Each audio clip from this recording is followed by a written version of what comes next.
محکمہ صحت سندھ نے عوام سے صحت کی سہولیات بھی چھین لی ہیں۔ سرکاری شفاخانوں میں علاج کی سہولیات کے فقدان کی وجہ سے ضلع دادو کے علاقے میں جلدی بیماری لیشمانیاسس تیزی سے پھیلنے لگی۔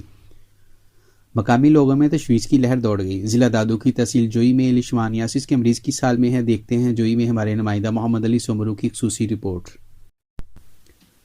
لیشمانیاسس ایک ایسی بیماری ہے جو نہ صرف انسانوں بلکہ جانوروں میں بھی پائی جاتی ہے۔ یہ بیماری مچھر کی ایک قسم لیٹزومیا کے کاٹنے سے ہوتی ہے۔ یہ مچھر گرم علاقوں مشرقی افریقہ، جنوبی امریکہ اور ایشیا میں پایا جاتا ہے۔ اس بیماری کی 4 اقسام ہیں۔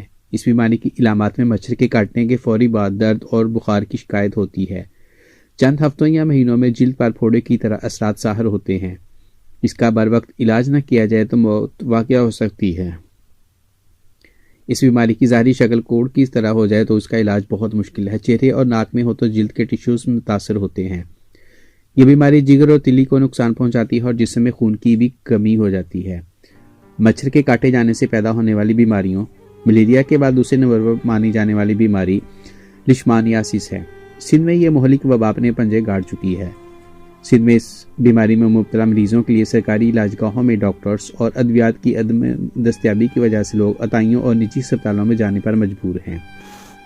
ضلع دادو کی تحصیل جوہی میں سرکاری اسپتالوں میں علاج کی سہولیات نہ ہونے کی وجہ سے یہ مرض تیزی سے وبائی شکل اختیار کرتا جا رہا ہے۔ مرد، خواتین اور بچے اس مہلک مرض میں مبتلا ہیں۔ دور دراز علاقوں میں رہنے والے مریض علاج نہ ہونے کی وجہ سے موت کے منہ میں جا رہے ہیں۔ سندھ کی عوام وفاقی حکومت کی طرف آس لگائے بیٹھی ہے کہ سندھ میں صحت کی سہولیات نہ ہیں۔ وفاق اپنی طرف سے صحت کی سہولیات فراہم کرے تاکہ علاج نہ ہونے کی وجہ سے سسکنے والی موت سے بچا جا سکے۔